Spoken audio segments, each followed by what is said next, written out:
In this video, we focus on the narrative of Richard Gilson, an unsung hero who enlisted on May 12, 1915, to serve in the trenches of France.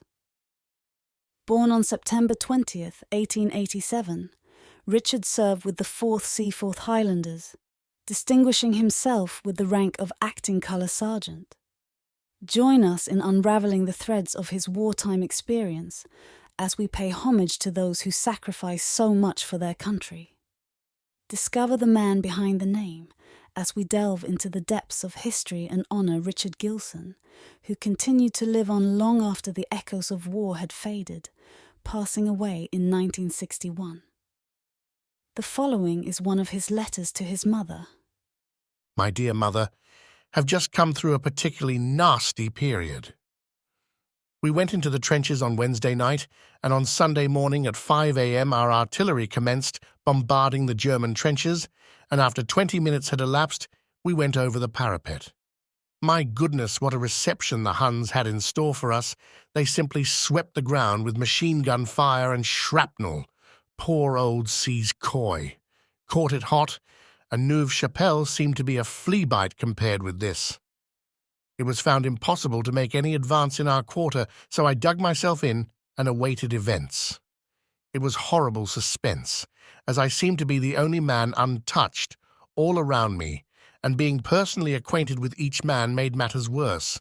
In fact, it's all wrong to call them men, as they were mostly mere boys. About early afternoon, I was hailed from the trench as to whether it was possible for me to get back. I replied in the affirmative and decided to run the risk of getting potted on the way. So I commenced crawling on my stomach until about a few yards from the parapet, then made a spring and rushed headlong over the top, nearly spoiling the features of a few who happened to be in the trench and were not expecting me. We were relieved that afternoon, but some of the fellows did not get in until nightfall, and these experienced another bombardment. Billy Hastings is quite fit and the only pal left.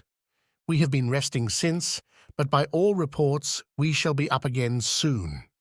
No rest for the wicked, it is said, and if true, we must surely be a bad lot. What a terrible thing about the Lusitania, and with so many Americans aboard. Should imagine there will be more trouble. Have received box and letter dated 6th, and I am most thankful for everything you are all doing for me. As regards the pads, all we were served out with were made on the spot, and consisted of a piece of gauze and tape, and were steeped in a solution of bicarbonate of soda prior to this charge. I lost all my belongings except the gilet, so should be glad of a few toilet requisites when next you are sending a parcel. Do not trouble about towel, and perhaps Frank would get me a shaving brush. Must now close. Much love to all. From your affectionate son, Dick.